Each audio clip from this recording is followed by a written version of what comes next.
That's not from us. That's from like the robotics company that worked here before us. They were bronies? They were. Come on. They made brony robots? I think all they ever wanted to do was make brony robots. But yeah, the Xbox Infinity bizarre. What is it? I've heard names. I've heard Xbox, just plain Xbox. I've heard Infinity. I saw that on Reddit or something. I don't know if I was somebody making it up. There's I've been hearing Infinity. There's Durango. If they call it Infinity, I can't wait to play Destiny on my Infinity. It plays off of both 360 and Windows 8.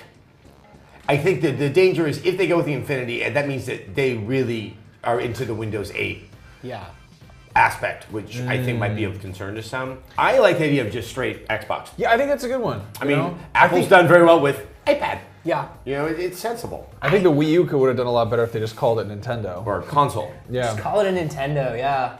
I don't know, I'm really excited. This year is full of like so much I'm of that so like, excited. gamer anticipation. Oh my god. And it's so nice because once the 21st happens, we can talk about all things. Yeah. Rather than like some things and things we don't know anything about that we kind of know about, but we can't talk about them like we know about them. Okay, so I just want to ask you have been watching these console releases and reveals and everything in a professional capacity for a long time now. PlayStation had like a really good reveal, I thought. A really good like announcement press conference. Like if you're Xbox and you know what PlayStation did with their conference. You mean PlayStation 2 or PlayStation 1? No, the PS4 announcement. Okay, yeah. If you're Xbox, if you're Microsoft and you know what happened in that reveal and you know that Nintendo's got nothing coming up. Yeah. What do you put in? What's the focus in your press conference? At E3 or at this thing on the 21st? At this thing on the 21st. See, this is it's tricky because they could do it where they talk less about games. That this is the entertainment aspect. I mean, I'm sure we're going to be presented with a large set-top box that plays games. It's just like the hub of your entertainment. I mean, this has been the dream of Microsoft for time immemorial. But I hope they don't segregate entertainment and games and hold games till E3. Yeah. But I think there's a very good chance. I think that they really look like they have the support of a lot of affiliates, be it a Netflix, be it, say HBO or something like that. That would be kind of the wow factor that would trump what I thought Sony did an excellent job saying, we are talking to game developers, this is designed for gamers. But do you think like to come out afterwards, because there's been a lot of like people have been thinking recently that Microsoft's been leaning too much on the living room thing at all, and a lot of people are kind of like getting a little weary of that. Like, I'm so scared of it. Do you think that they're going to come out and lead with entertainment after seeing Sony just be like game after game after game after game? It's only because I think Microsoft would have already considered doing that prior to Sony making their announcement, and Microsoft is not a company that goes, hold on, let's change things. I think that they would all be aware that this might be a problem for them, but they're just kind of like holding hands on the conveyor belt like those characters in Toy Story 3. I feel like Microsoft says, hold on, let's change things, and it's like the train in Back to the Future 2. It's just like, oh God, are we going to make the speed? Can we not make the speed? 3. Like 3. Thank you. Yeah, you messed up. I messed up real bad. Yeah. But you know what I'm saying. Yeah. I mean, I think what's funny is that the stakes feel so high, and I've been going back to like other launches around this time where, and typically you would learn about it, I'll say a year and a half out at E3, and that now we're looking at this shorter window, but everything feels more important. It's like when the NBA season is cut in half, and every game actually has some, like it actually matters. That's how it feels now, and because I was thinking like, GameCube, even like PS2. It's hard to do a launch well, and you got excited. Well, you really only saw the positive, and here we see like all the threat and danger. What I think was interesting going back is you had less of a regular cycle. I mean, things were kind of just popping up here and there, and at the same time, there also wasn't the internet. So, like, looking back, if you trace back through the generations of consoles, like, they would just kind of release something when it was done. They'd be like, hey, we made this box that you can play games on. It's like a Nintendo, but you're going to forget its name soon. Yeah, the first time I remember this sort of like lockstep in like getting all the new consoles out within the same window was like Dreamcast PS2. Like that's the first time I really remember it being like, we've got to be on par here. Because the Saturn just kind of came out. Yeah, exactly. That's what I'm saying. It's like, I'm here, and everyone don't care. The first time I remember it being a thing, of course this is all filtered through my toddler's mind, but it was 1996, and then N64 came out, and it was like, this was Nintendo's third console, like, and it was in 3D, and we were like, what is this craziness? Computers can't even do this, but now you can buy a box that has a weird 3-pronged controller that can do amazing things. Yeah. And before it even was out, like I went to a cyber cafe in Harvard Square because I was visiting Cambridge. Because that's where you get internet. Right, yeah, that's where else one do of you the get internet? one of the 4 places on the Eastern Seaboard where they had internet was one of these, the cyber cafe. But no, and they had a couple N64s set up, and I was like, it was like seeing a movie before it was out. Like I went back to my class and I was like, yeah, I played Pilot Wings. God, Pilot Wings. I played Mario 64. They're like, how was it? I was like, you guys aren't ready. And then when you got your N64, you played Pilot Wings and Mario for a real long time. No. When you got your N64, you had your stepdad drive you to Radio Shack to buy an RF adapter because your TV did not have an RCA output. I worked at a game store. You're right. I worked at a game store the Christmas that the N64 came out, and we were like playing. We were like playing Japanese Mario 64. Like we had to do that thing where you drill into the cartridges to make it work with like the American prongs, and like it was awesome. And I remember it actually being the first time that I felt terrible having a job and being a part of commerce, because it was like a little independent mom and pop shop, and they knew that they were one of the last N64s in in our town, and they did like an auction. They basically like price gouged. Damn. They just held it back there, and there was no would eBay come back then. It's not like it's any different now. We sold it to this person, I think, for $550. Oh my god. Yeah. And that's like 1996 money too. Yeah. That's like worth like $4 billion now. I felt That's like like a $300 of today's money. But that's how much people wanted this new thing, and I feel like we don't get as excited now, do we? Like. Okay, well, hold on. So you worked at this store.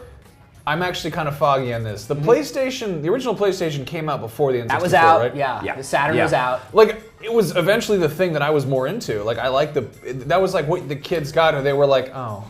And it's like, it's a cool system. Like, it still plays 3D games. It's got all these great games for it. The PlayStation. The first few dozen launch titles just look like that's kind of really weirdly busy Super Nintendo games. If you got a PlayStation, I think most people got their PlayStations with a game called Crazy Ivan.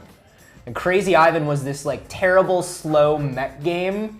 Do you remember? It was like a Western style mech game, and it was Russian. It was awful.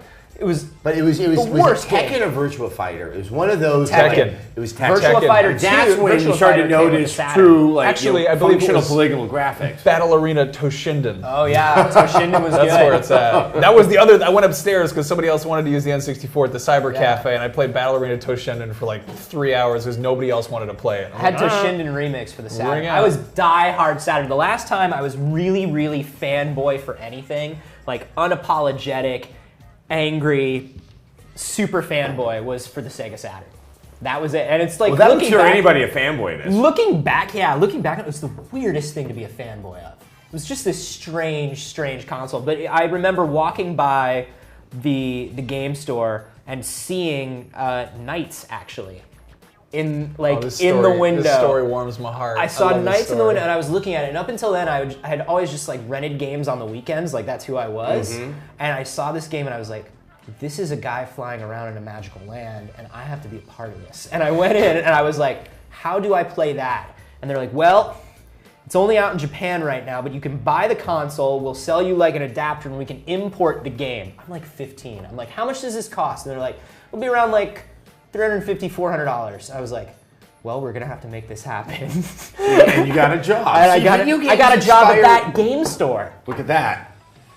And that was it. That was like the turning point. That's a short film that needs to be made. That's like the cutest thing. And that's how I felt about Fantasy Zone on the Sega Master System. Oh, Fantasy Zone was so good. Because that was me at that age. Was going like, ooh, this is kind of neat. I don't really understand the logic of it. Okay, so here's my question: is we're talking about the N64 and Pilot Wings and Super Mario. I still consider that a pretty good launch because it's so hard to get a game like Super Mario 64. Yes. Something that you can really kind of get lost in, you can play for a long time, that might, even though not in that case, bridge the long gap before there's another sort of release of software. Well, I can't think of I'm trying to think how many launches was I actually satisfied with the lineup of games. I remember not being into the PS2 launch. I remember it was like ATV No, it was Off-Road SSX. Fury, It was SSX. SSX, and Fantavision. And I loved Fantavision. No, the launch titles that were great for the PS2 were DVDs. Yep. Yeah. That's the thing, is like if you didn't have a DVD player and you were looking for a new console and you looked at the Dreamcast and you looked at the PS2, you're just like, well, I'll just get a PS2.